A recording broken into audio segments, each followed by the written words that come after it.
So why is this? Why do we discuss things in this way? Well, it has to do with the debate regarding the fundamental assumptions we make about the nature of the country and how that formed over time. So in the beginning, there was this debate over how we even conceive of the Union, as demonstrated by these two maps here. Was it the United States? Or was it the United States? Were we one country, or were we a collection of sovereign states? So the primary debate in the early years of the country was whether or not the Union was a club or a cake. Now, follow me on this. If you've ever been a member of a club, uh, there are lots of reasons why you might be members of clubs. It could be that you like what the club is about, you like the club's mission, perhaps there's some feeling of camaraderie that you get by being a part of the club. But it's also possible that some of you were at one time members of clubs and you're no longer members of those clubs. Perhaps you left because you did not like what the club was about anymore. You didn't like its mission. Perhaps you no longer believed in what the club was doing. Perhaps you simply didn't want to be a part of a club anymore. Wouldn't matter what it was. The point is you could leave whenever you wanted, for whatever reason you wanted. Or was the Union like a cake? So think about how you make a cake. You take the eggs, the flour, the butter, milk, and whatever other ingredients that you want to put into it. These are separate and separable ingredients that you then mix together, bake, and then now imagine once you take the cake out when it's finished baking, you place it on the stove, and while you're washing your dishes, you hear a faint voice coming from the cake. When you lean in to listen further, you realize it's the eggs. They're saying they don't want to be a part of the cake anymore. Well, it's a little late for that. Once they're mixed together, they are no longer the separate and separable entities they once were. They've become an entirely new thing. And so that was the competing idea of the Union.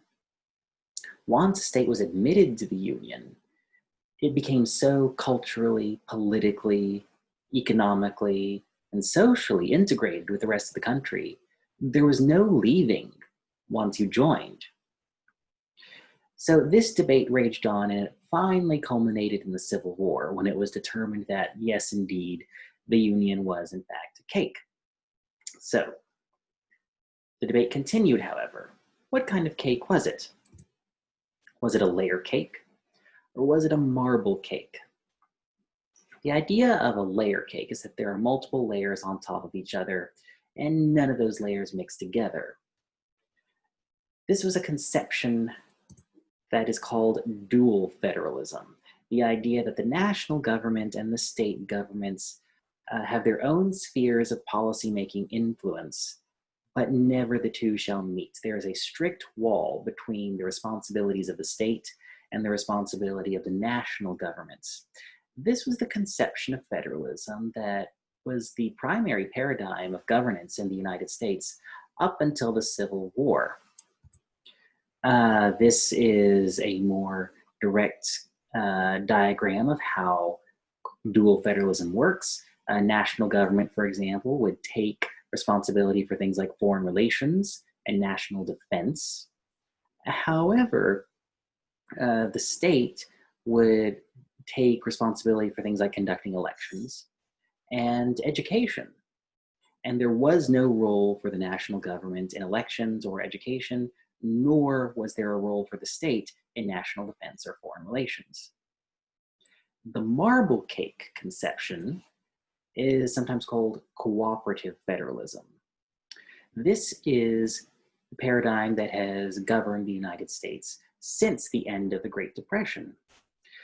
This is where the national and federal government, the national and state governments, work together in order to achieve some means or some ends, some policy-making goal. And the reason why this became the norm after the Great Depression was because the national government, in order to respond to the economic turmoil of the Great Depression, was required to greatly expand the administrative state and the social safety net, and this required cooperation from the states to carry it out.